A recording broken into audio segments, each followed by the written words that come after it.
বড় একটি সরোবরে নিয়ে গিয়ে ওই সরোবরে অনেক পদ্ম ফুল ফুটেছে।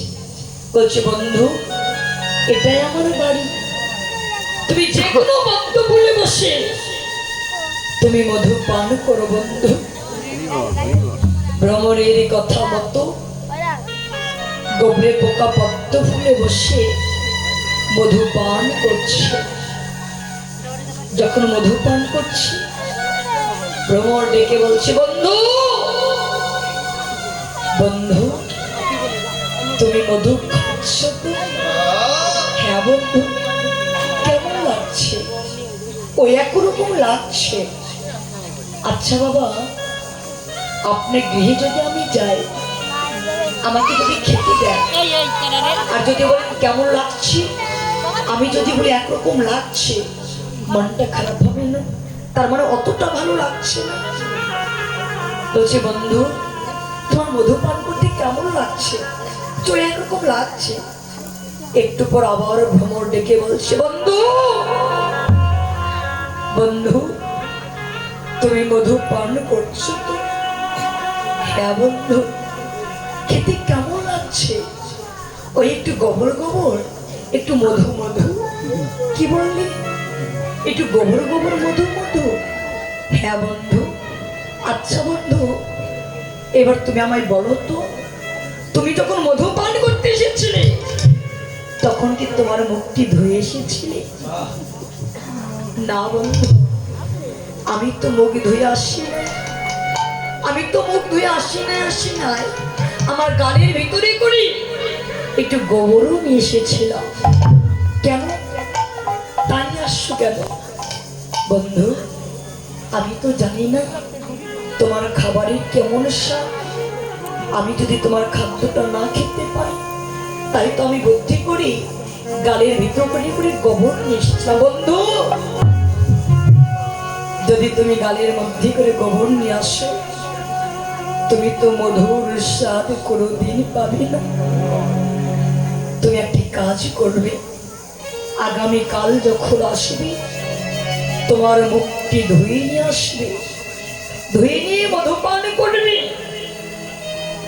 ভ্রমণের কথা মতো গোবরে পোকা এসে পরের দিন আবার একটি পদ্ম ফুলে বসে মধু পান করছে। যখন ওই পদ্ম ফুলে বসে ওই গোবরে পোকা মধু পান করছে, পাশের ফুলে বসে ওই ভ্রমর মধু পান করছে। ভ্রমর ডেকে বলছে, বন্ধু, তুমি মধু খাচ্ছ তো? হ্যাঁ বন্ধু। আচ্ছা খা। একটু পর আবার ডেকে বলছে, বন্ধু, তুমি মধু পান করছো, কেমন লাগছে? বন্ধু, আমি এ মধু তো আগে কোনোদিন পান করি নাই। এই মধুর এমন স্বাদ আমি তো কোনোদিন আগে কখনো পাই না। সত্যই বাবা, যারা কৃষ্ণ নাম মধু একবার পান করেছে,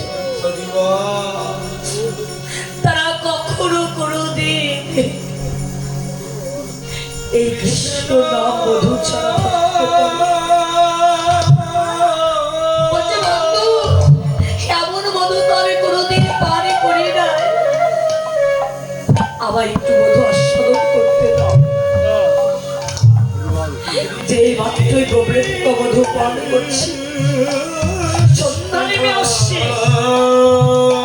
যদি সন্ধ্যা নেমে আসে, ওই পদ্ম ফুলের পাপড়িগুলো বন্ধ হয়ে যাবে।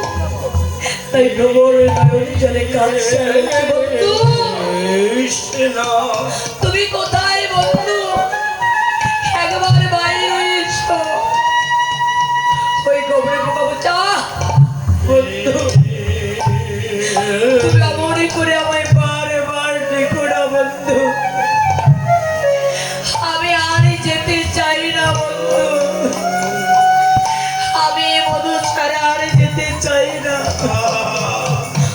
ভ্রমরে বলছে বন্ধু, তুমি যদি ফুল থেকে না বাইর হয়ে আসো, সন্ধ্যা নেমে আসে, ওই পদ্ম ফুলের পাপড়ি গুলো যে বন্ধ হয়ে যাবে।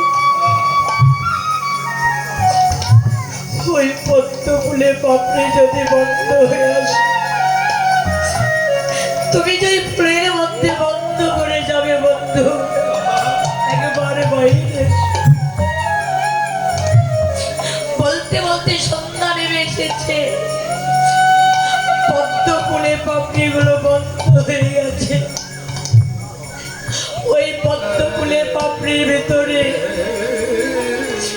ওই গোবরে পোকাও যখন বন্ধ হয়ে গেছে, ওই ভ্রমর পাশের ফুলে বসে নয়নে জল ছেড়ে কাছে বন্ধু।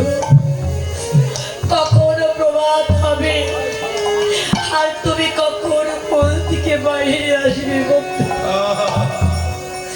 তোমাকে আমি বারে বার ডেকেছি বন্ধু, তুমি কেন বাইরে হলে না? বলতে বলতে প্রভাত হয়ে গেছে। যখন ঋষি প্রভাত হয়ে গেছে, এক পরম বৈষ্ণব এসেছে ওই সরোবরে ফুল চয়ন করতে। অনেক ফুল চয়ন করতে করতে যে ফুলের ভেতরে ওই গোবরে পোকা বন্ধ হয়ে আছে, ওই পরম বৈষ্ণবীকে ওই ফুলটিও তুলেছে। যখন ওই ফুলটি তুলেছে, ভ্রমরী দেখে দুটি নয়নে জল ছেড়ে দিয়ে কাছে বলছে, বন্ধু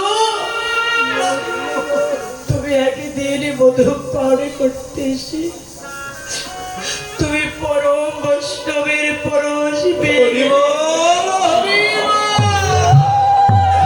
আমি প্রতিদিন মধু পাড়ে করেও আমি তো বৈষ্ণবের পরশ পেলাম না বন্ধু। ওই পরম বৈষ্ণব ওই ফুলটি নিয়ে চলে যাচ্ছে মন্দিরের দিকে। ওই ভ্রমর পিছু পিছু চলে যাচ্ছে, গিয়ে দেখতে পেল ওই পরম বৈষ্ণব ওই ফুলটি আমার গোবিন্দের চরণে যখন আমার গোবিন্দের চরণে দিয়েছে,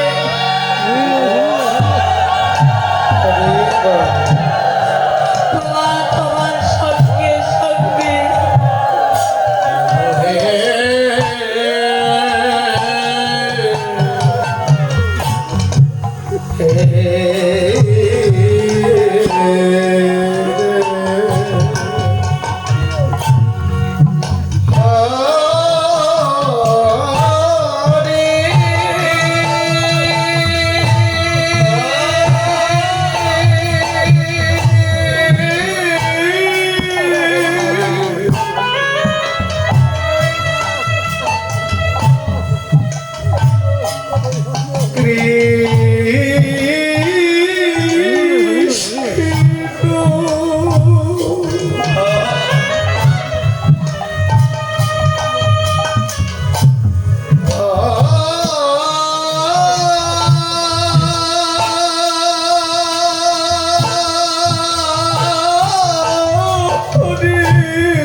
ওই প্রভুর চরণ একবার দাও না বন্ধু, একবারে দাও দাও। হরি বল, হরি বল। দাও দাও বন্ধু।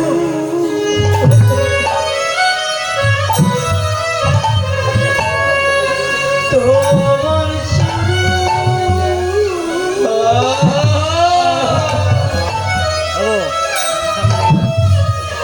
তোমার